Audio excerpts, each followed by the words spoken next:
When I was 22 years old, I finished university and I didn't really know what to do with myself. So I went back to my old job, which was being a bartender. And I went back to it because my manager at the time had promised me that I could climb the career and become management myself. And I thought, you know what? I finished uni. I don't really know what to do with myself. This seems like a lucrative career. I feel like I can get paid 30, 40 grand a year if I stay on this path.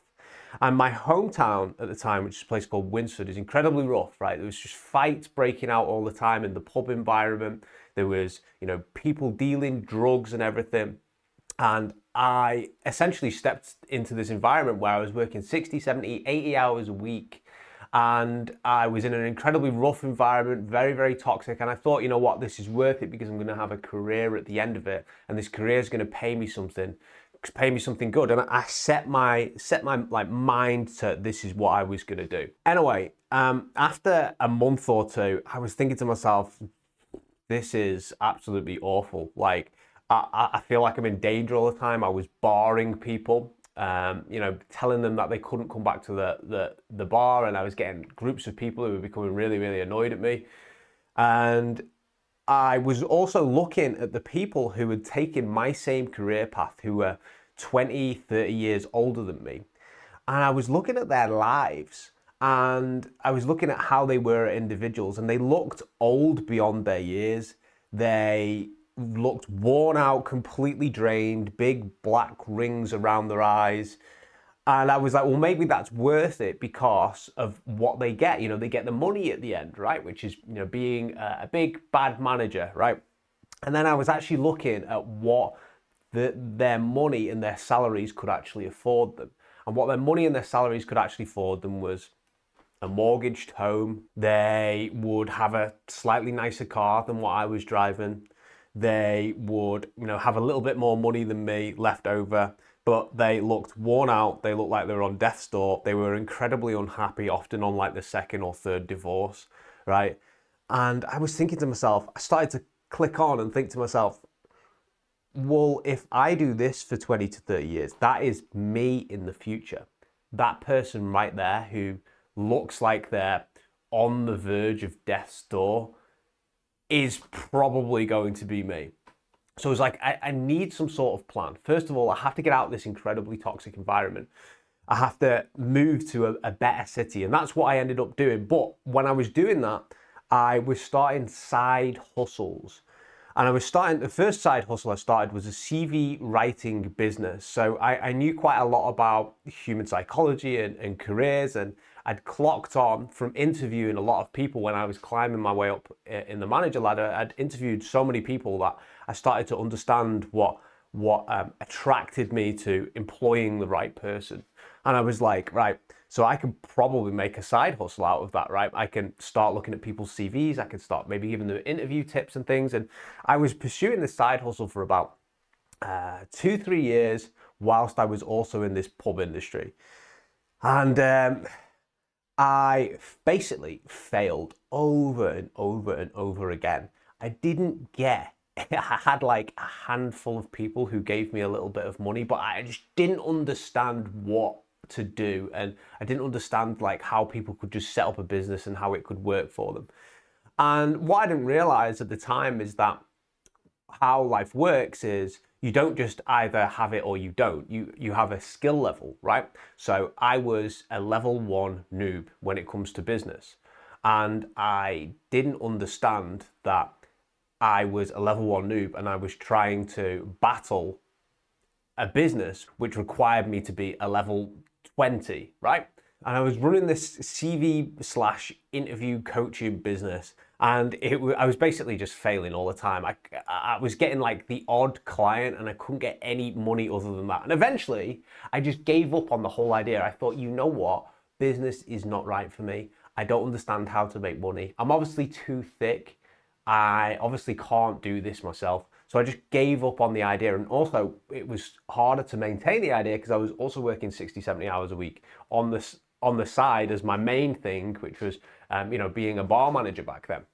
And I didn't realize at the time that everything is a skill level. I know it sounds obvious to say now, but everything is a skill level. And sometimes you can start off as a level 1 noob, which everyone does, but you don't realize that the challenge you're trying to overcome, which for me at the time was trying to start these side hustles, it needs you to be a level 10 before you can actually do anything with that. Instead, I just thought to myself, I can't do this. And because I can't do this, I'm just going to quit. I will always not be able to do this. Not that my skills would improve over time.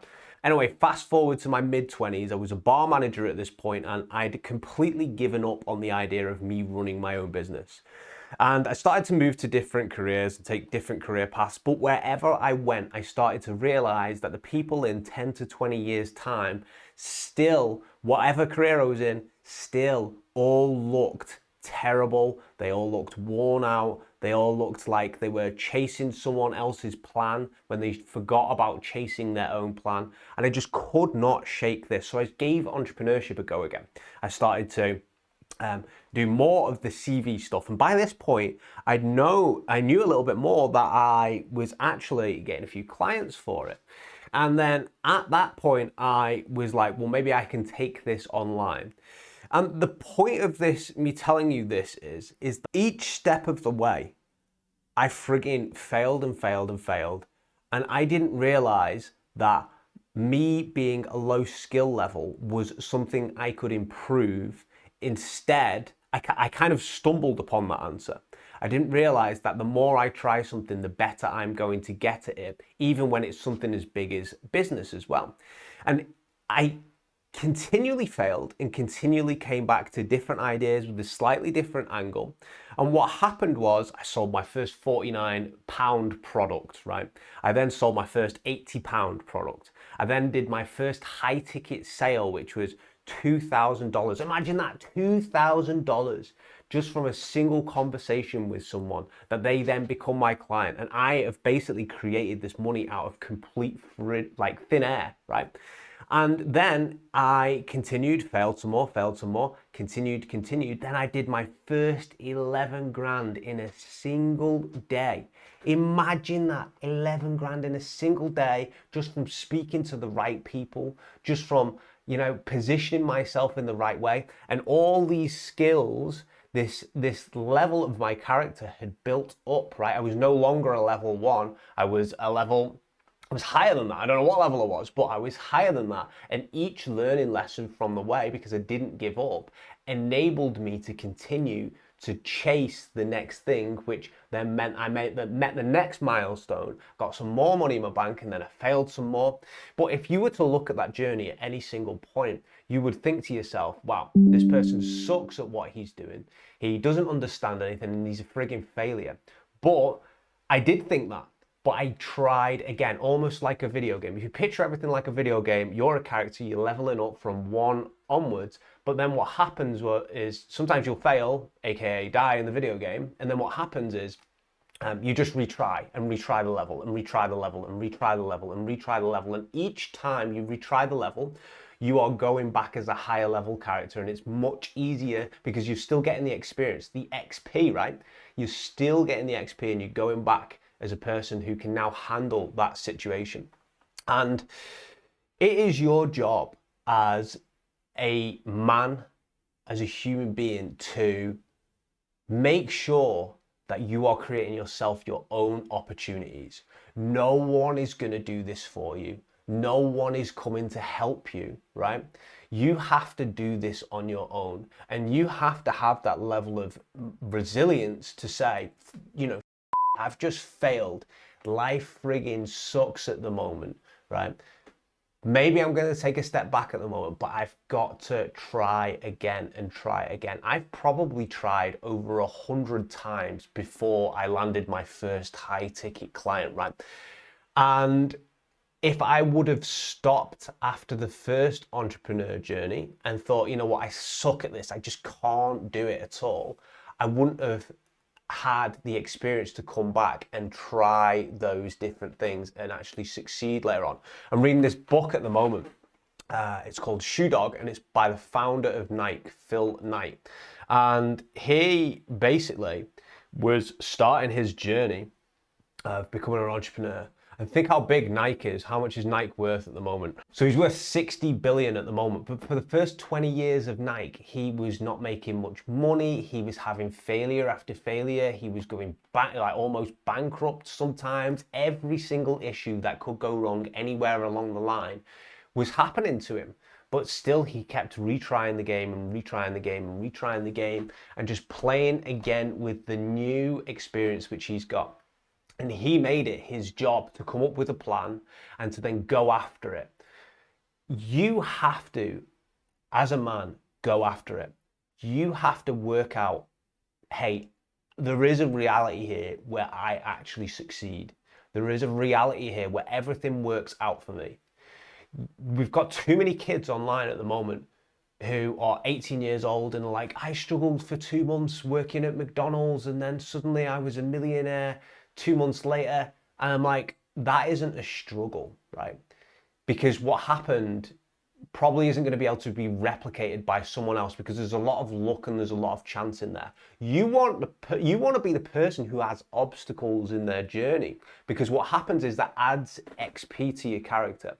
When you get those obstacles in your journey, you know how to handle things. Whereas if you're a person who's just come across money just like that, how are you going to be able to handle things when obstacles come up later on?